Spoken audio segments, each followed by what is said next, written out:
Welcome to these lessons on meditation. If you're like me, when you first started, you really meant to meditate a lot and it just never happened. So what I've tried to do in this series of lessons is initially deal with that issue and help you to develop a meditation habit, a daily habit. And there are tips that are within this series that will help you with that.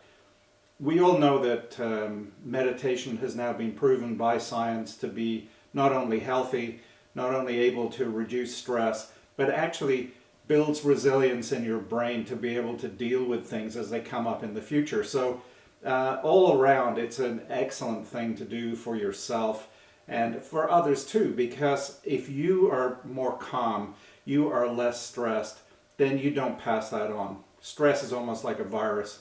You get one person in a crowd who's very stressed, everyone starts to become stressed. So by calming down, by being able to be level and deal with things as they come up, you're going to be a much more positive person. And in the end, as you work on this, you will end up with what I called enduring happiness, the ability to stay happy no matter what happens. That's quite a skill. I've been meditating for 42 years this year. I started in 1972. And initially, I meditated 20 minutes a day. And then over time, I've sort of developed a meditation practice that's maybe about an hour a day normally. But on some retreats, I've been up to 12 hours a day.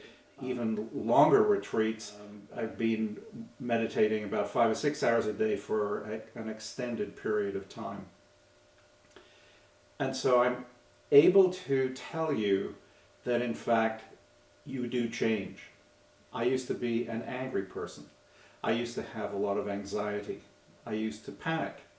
I had panic attacks when I needed to do certain things, like do public speaking. And a lot of these things started to go away. Initially, they got slightly worse. In getting worse, I was actually able to understand it because now, through meditation, I was watching myself. I was able to watch what was going on and be mindful of that. And then, over time, they then therefore disappeared because you begin to see the triggers, you begin to see what causes those things, you begin to see the thought patterns that happen. And so we will deal with all of this in this series of meditation lessons. I've only tried to focus them on the key information. I've tried to keep the meditation videos fairly short. It's up to you to practice. You are ultimately the person who is going to resolve this, who is going to develop yourself as a meditator. Gurus can point you in the right direction. Spiritual teachers can point you in the right direction. Lamas and yogis, they can all point you in the right direction. But ultimately, it is you. It is within you to do this. And every one of us can do it. Science has shown that. Through neuroplasticity, we know the mind can change. The mind can actually structurally and physically change. Parts of the brain get a little more dense. In other words, the cell structure is such that they're more compact. And so you start to become a much more positive person, a much more compassionate person, much more empathic person, and a much nicer person to be around. So, what I'm saying to you is, give it a shot, try these lessons.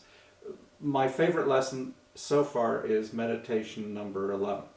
It's a series of scenes that I've done a voiceover on. I'm probably going to do more of those, but I also need to hear from you. So go to my website, www.michaeljmccartney.com. It's on each of the videos. Go there, let me know how it's working for you, what I may be able to do to improve this, and let's go from there.